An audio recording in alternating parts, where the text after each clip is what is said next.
Hello everyone, welcome back to another new mini blog. তো দার্জিলিংয়ে আমাদের আজকে লাস্ট ডে, আজকে রাতেই আমাদের ট্রেন আছে। তো আজকে প্রথম ডেস্টিনেশনে এসেছি আমরা বাতাসিয়া লুপে। তোমরা সবাই জানো যে এখান দিয়ে টয় ট্রেন যায়, একটা লুপের মতো সিস্টেম করা আছে, সেই জন্য এটাকে বাতাসিয়া লুপ বলে। তো তারপরেই চলে গেছি বাতাসিয়া লুপ থেকে আমরা ডিরেক্ট গোপালধারা টি গার্ডেনে। তো গোপালধারা টি গার্ডেনটা খুবই সুন্দর ছিল, আর ওখানে অনেক ফটো, রিলস, ভিডিও সব কিছু করেছি। করার পরে ওখান থেকে আমরা চলে যাই হচ্ছে একটা মনেস্ট্রিতে। অ্যাকচুয়ালি আমাদের লাস্ট দিনের যাতায়াতটা খুবই ঘেটে গেছিলো, মানে শরীর খারাপের জন্য অনেক কিছু কারণে অনেক ডেস্টিনেশনে যাওয়া হয়নি জ্যাম ট্যামের কারণে। তো দেখো, তারপরে আমরা চলে যাচ্ছি একটা মনেস্ট্রিতে, মিরিকেরই একটা ছোট্ট মনেস্ট্রিতে দেখতে গেছিলাম। খুবই সুন্দর আর কি জায়গাটা। তো তোমরা এনজয় করতে থাকো। তারপরে আমরা ডিরেক্ট চলে গেছিলাম লাঞ্চ করতে। তো একটা রেস্টুরেন্ট দেখে আর কি লাঞ্চ করতে চলে গেছিলাম। আর এইটা ছিল আমাদের সবথেকে সুন্দর একটা রেস্টুরেন্ট ভিজিট এতদিনের মধ্যে।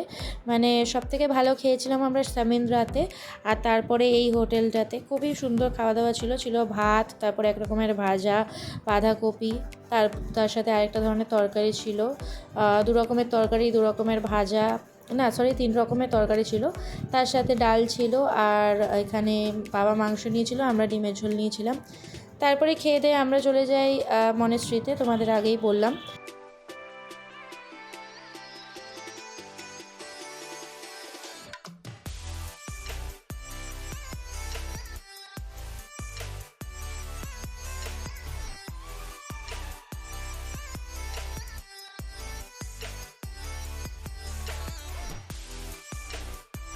তো দেখো, মনেস্ট্রি দেখার পর এখানে দেখো একটা পুচকু বাঁদরকে দেখতে পেয়েছি, তাই সেটাও আমি ভিডিও রেকর্ড করে নিয়েছি। আর এরপরে আমরা চলে যাই টিংলিং ভিউ পয়েন্টে। এখান থেকে আর কি এই জায়গাটা এরকম দেখা যায়, ওটাই দেখাচ্ছিল যে কতটা সুন্দর। তারপরেই ওখান থেকে আমাদের সমস্ত কমপ্লিট হয়ে গিয়ে আমরা একেবারে এনজিপি ড্রপ হয়ে যায়। তো তারপরে আমাদের ট্রেন অ্যাকচুয়ালি ছিল রাত্রি 11টাতে, কিন্তু ট্রেন 2 ঘন্টা লেট করা এসেছে রাত্রি 1টাতে। মানে আমাদের এনজেপি ড্রপ করা হয়েছিল 6টাতে, আর 6টা থেকে আমরা রাত্রি 1টা অবধি এখানেই স্টেশনে বসে থাকি ওয়েটিং রুমে।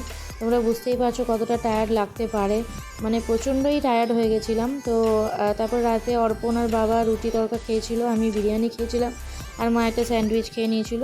তো তারপর একেবারে ডিরেক্ট ট্রেনে উঠে ঘুমিয়ে পড়ি, আর সকালে উঠে দেখো এত সুন্দর দেখতে পাই, অনেকটাই চলে এসেছি।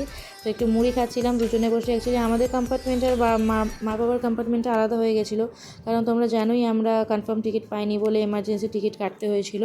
তো তারপরে আমরা বাড়ি চলে আসি। তো তোমাদের ফুল ব্লগটা কেমন লাগলো, ফুল জার্নি ব্লগটা জানিও। ভালো লাগলে এটা লাইক, শেয়ার, সাবস্ক্রাইব করে দিও। দেখা হবে নতুন মিনি ব্লগে। টাটা।